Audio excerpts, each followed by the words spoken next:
Welcome to the podcast, Let the Prophets Speak. Today we continue our study of the book of Kohelet, the book of Ecclesiastes. We are about to begin chapter 9.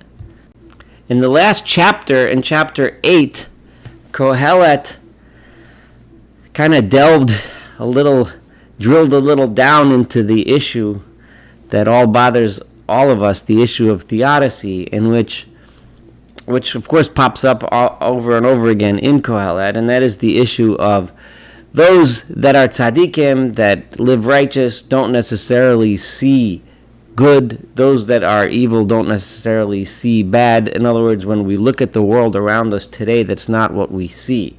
However, Kohelet therefore goes ahead and advises us that in the moment in which we are, the choices that we have at this moment, we have the choice to act with chachma, with wisdom, or to act with holelos, which is the term that he uses for frivolity or just a wanton, abandoned judgment, just being evil, or just going after our pursuit of pleasure without any wisdom at all. And he insists that it is important for us to act in the moment with wisdom.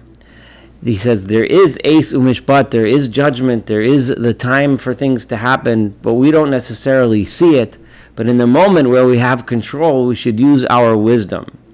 So he's going to continue in chapter 9 on this theme and drill down even deeper into this theme and this idea. Ki es kol ze, all of this, nasati el libi, I have paid attention to, literally that means put in my heart, meaning I paid attention to this, v'lavor, and to discern, right, es kol ze, all of these things. Asher hatzadikim v'hachachomim va'avodehem, right, biyad hu Elohim, that the tzaddikim, the righteous people and the wise people, and all of those things that they do, the things that the people that are wise and righteous do, biyad Elohim, are all in the hands of God. In other words, we don't know necessarily the results of our actions. Even the wise people, even the tzaddikim, the righteous, we don't know what's going to happen based on because of what we do. Gam ahava, gam sinah. Not only even the results of our actions that one would think we should know should result in love, should result in building relationships. Sometimes we do things for others under the assumption that this will build love, or this will, or some actions we do which we know or should know that the results will build or bring about hatred, will bring about issues. So even those things that aren't necessarily tangible, measurable results, but they result in love or hatred, ein yodea ha'adam, people do not know, hakol lifnehem, all of these things are in front of us. They are in the future. We do not know what is going to happen, right? So we do not necessarily, even when we act righteously, even when we act wisely, we don't know what's going to be the end result of our actions. Hakol, verse 2, ka'asher lakol, right? Everything. The way everything is, emphasizing doubly, everything is this way, no matter what it is that we do, no matter how much we think we're doing the right thing. Mikra echad latzadik v'lo rasha, what we see happening all the time. The same measurable result could happen whether you are a tzaddik, a righteous person, or a rasha, or an evil person. Latov v'latahar, whether you're a good person and a pure person, v'latamei, or a person who is impure. V'lazoveach, he who literally that means bring sacrifices, and it's a reference to those who pray in earnest to God. V'lasharin enozoveach, and he who does not bring sacrifices. In this case, remember in this time, that's synonymous with praying to God. Katov kachote, whether just like a good person and just like a sinner. Hanishba, just like a person who swears.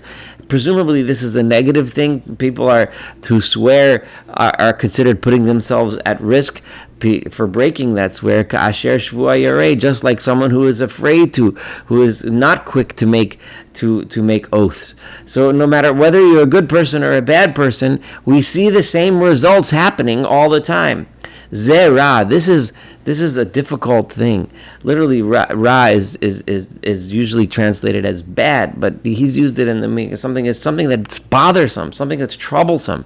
Asher nasa tachas hashemesh, that happens under the sun. Remember, under the sun is the things that when we think about and when we look about things, we shed light, literally shed light upon things, right? We see this, and this kind of observation that I just made is troubling for us. Ki mikra echad lakol, that there is the same thing happens to everyone. V'gam leiv b'nei ha'adam, and also in the hearts of men. There's literal translation. In other words, within us, we know malei ra, it is full of evil.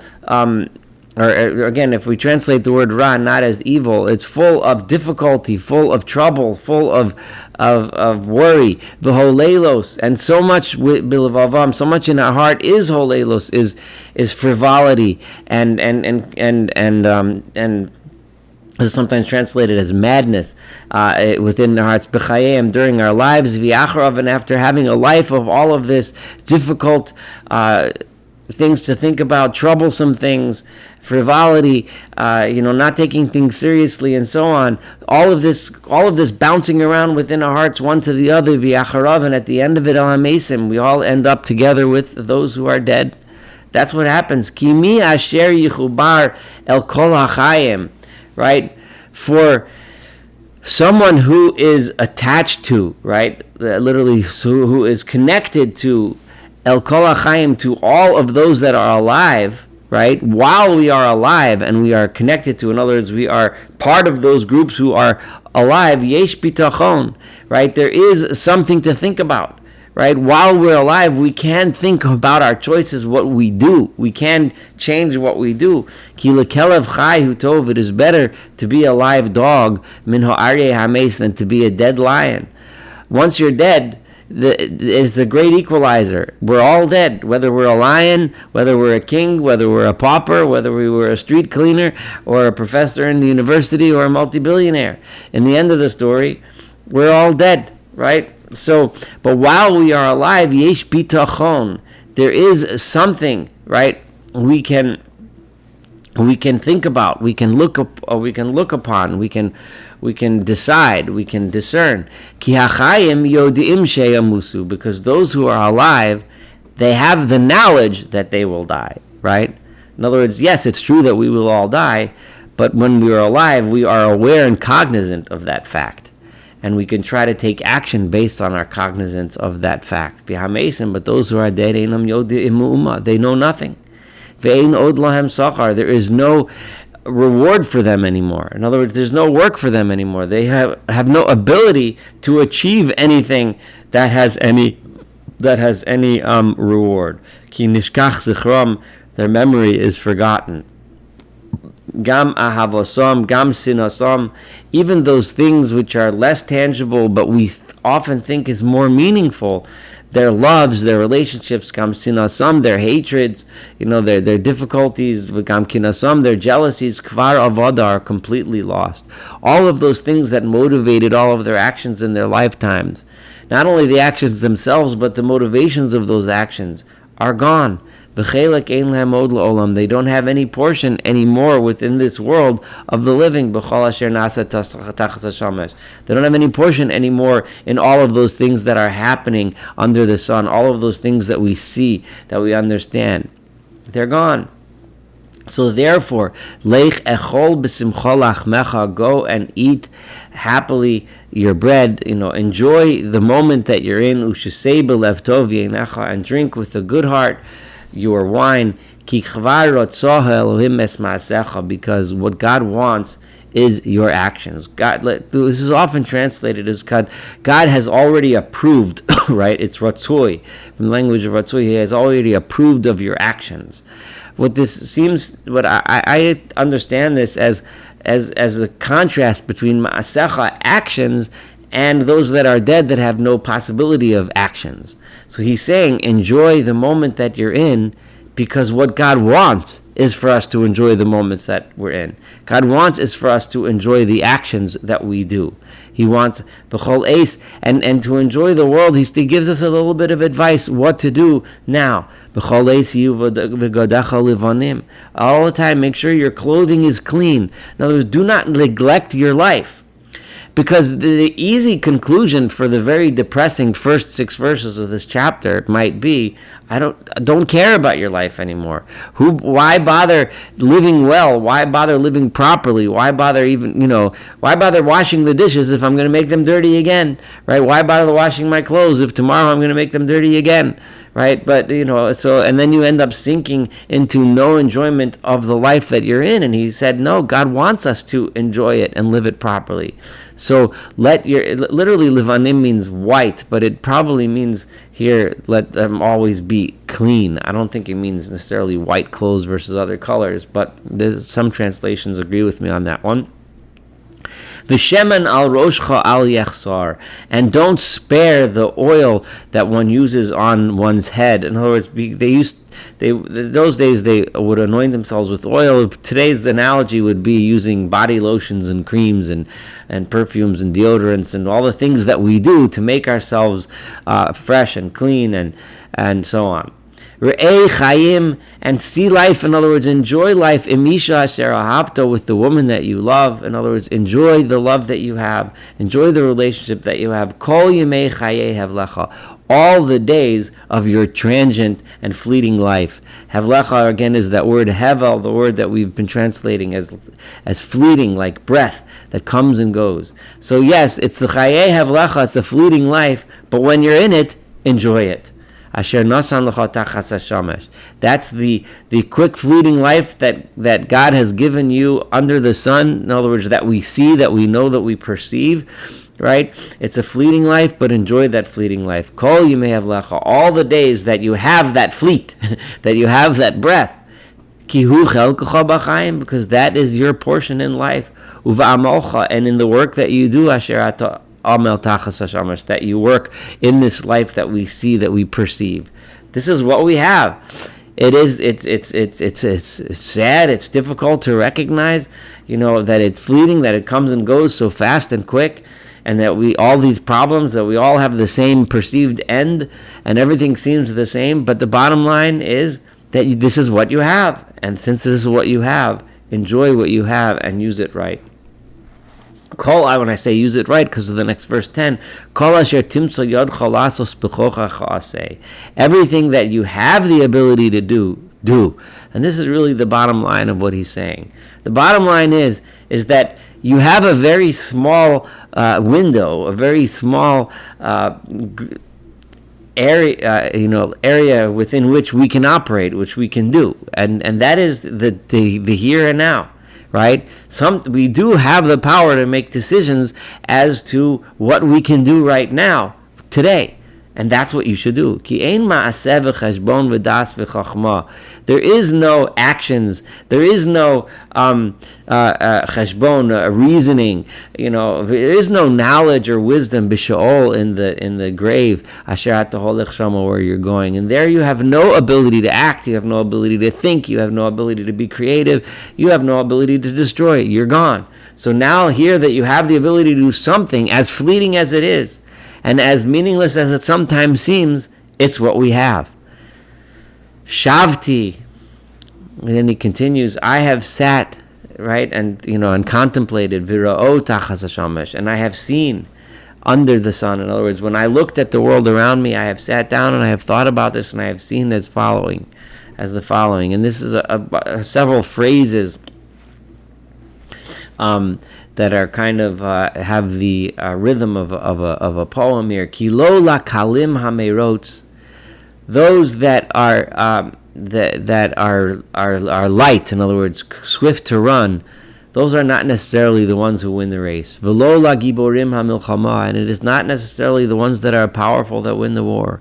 Vigam lo la chachamim lechem, it is not necessarily the wise who get wealthy and earn bread. V'gam lo la nevonim osher, and it is not necessarily those that are intelligent right, and understanding and understand everything are the ones who win wealth. Vigam lo la yodim chen, and it is not necessarily the people that know, that understand how people work, that achieve chen, that achieve grace in the eyes of others. Ki eis vafega yikras kulam. In other words, those that have the skills that you might think would give them what they need to achieve whatever goal it is they're going for. It's not necessarily that is the key to success. Sometimes you can have the smartest doctor in the world who doesn't make it, right, in his or her business. You can have the fastest runner, but he's still not the one who wins the race. Because Eis Vafega Yikras Kulam, because a time, in other words, when he says a time, it means an opportunity or something that happens at a particular time. Vafega, or an accident, Yikras Kulam, could happen to any of them, right? Right, a happenstance, something that happens at a particular time could happen to any of them, right? And then they could lose the race. So we cannot necessarily predict success and failure based on the skills that we have. Because a person does not know his time. We don't know what's going to happen tomorrow. We don't know that whether or not tomorrow we're going to get sick or something bad's going to happen in the market and we'll lose our money, or who knows what, or somebody will say something bad about us that's not true and create a bad impression, and then we end up losing our job despite it being really good at it or whatever.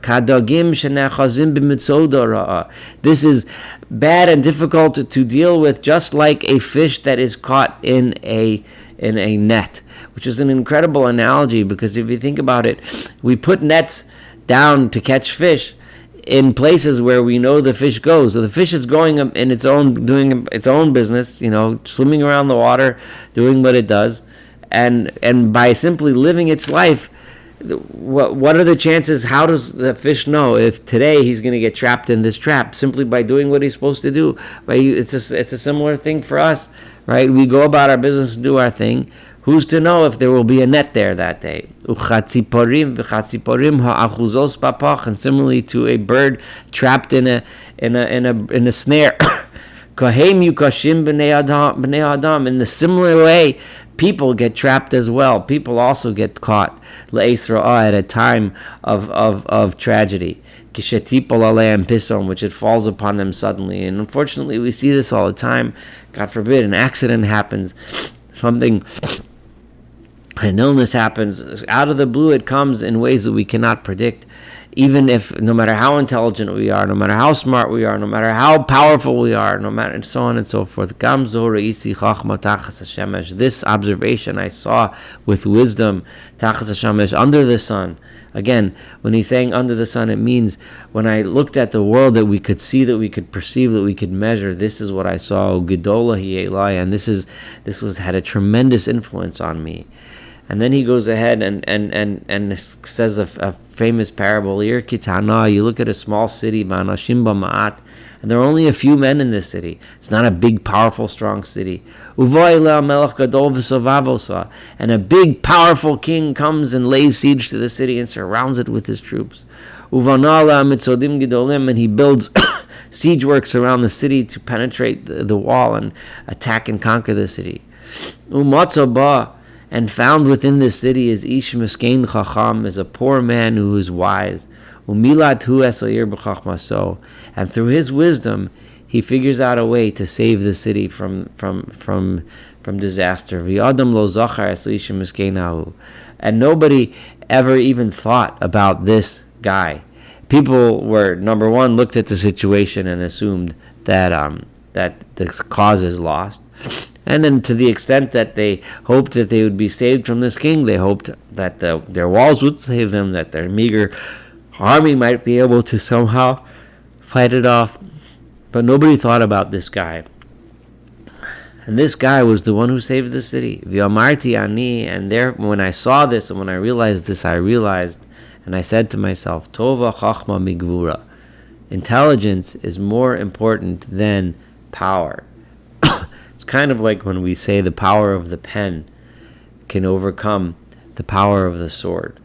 The power of the pen being the person who is smart, intelligent, who sees the situation and understands it. It's not the same as having speed and then winning the race. Of course, you have to have speed, but then you have to understand the circumstances of the race, the challenges, and how to overcome them better than the next guy. It's not necessarily the powerful warrior who's stronger, who has the bigger weapon, who's going to win, but the one who understands the circumstances of the fight, right? And applies wisdom and planning and strategy. Despite this, despite the fact that intelligence and wisdom is what wins in the end, right? People make fun of, people scorn, people step on and despise, right, the wisdom of the poor man. Nobody looks at him. Nobody thinks about him. Nobody listens to him, right? And then he gives us advice, and I'm going to translate this a little differently than the way most translate it. But first, let me say the way it's usually translated. Divrei Chachamim, it's a very famous verse, Benachas Nishmam, this is verse 17. The words of the wise are heard when they speak softly. Miza'akas Moshel Baksilim, much more than the scream of the ruler, the scream of the guy in charge who just yells, right? Which is shouted in foolishness. Now that's certainly an interesting and important way to read it, which is the way most people read this verse. I think that it's actually speaking a little differently, because he just talked about in the last verse about the poor man that nobody listens to, who's intelligent, even though he's the one that actually has the wisdom that will save the city.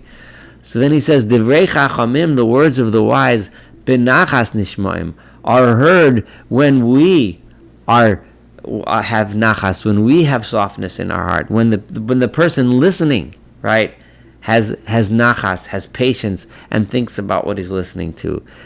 Much more than Miza'akas Moshel Baksilim, than the scream of the ruler is heard by the foolish. The scream of the ruler is always heard. The foolish run after and follow. A guy gets up in front of a mob and screams, "Oh, let's go get him!" And everyone runs and screams. Those are the fools following that guy.